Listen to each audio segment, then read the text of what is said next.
கடவுளுடன் காலை வணக்கம்.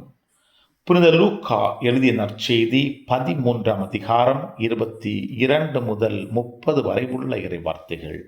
அக்காலத்தில் இயேசு நகர்கள் ஊர்கள் தோறும் கற்பித்துக் கொண்டே எருசலேம் நோக்கி பயணம் செய்தார். அப்பொழுது ஒருவர் அவரிடம், ஆண்டவரே, மீட்பு பெறுவோர் சிலர் மட்டும்தானா என்று கேட்டார். அதற்கு அவர் அவர்களிடம் கூறியது, இடுக்கமான வாயில் வழியாக நுழைய வருந்தி முயலுங்கள். ஏனெனில் பலர் உள்ளே செல்ல முயன்றும் இயலாமற் போகும்.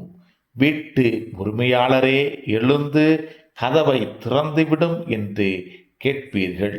அவரோ, நீங்கள் எங்கிருந்து வந்தவர்கள் என எனக்கு தெரியாது என பதில் கூறுவார்.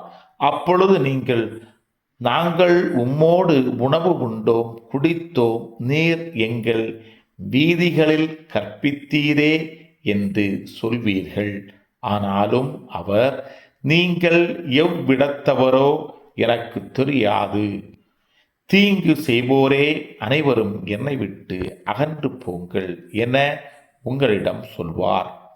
ஆபிரகாமும் ஈசாக்கும் யாக்கோபும் இறைவாக்கினர் யாவரும் இறையாட்சிக்கு உட்பட்டிருப்பதையும் நீங்கள் புறம்பே தள்ளப்பட்டிருப்பதையும் பார்க்கும்போது அழுது அங்கலாய்ப்பீர்கள்.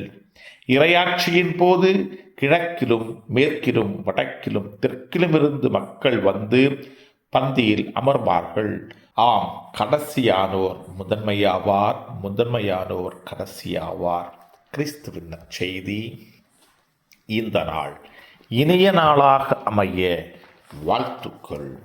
பல பல பல புதுமைகள், பெருமைகள், இனிமைகள் இறங்கிய நல்ல நாள், ஒரு நல்ல நாள், நம் தேவன் தந்த நாள். இது நல்ல நாள், ஒரு நல்ல நாள், நம் தேவன்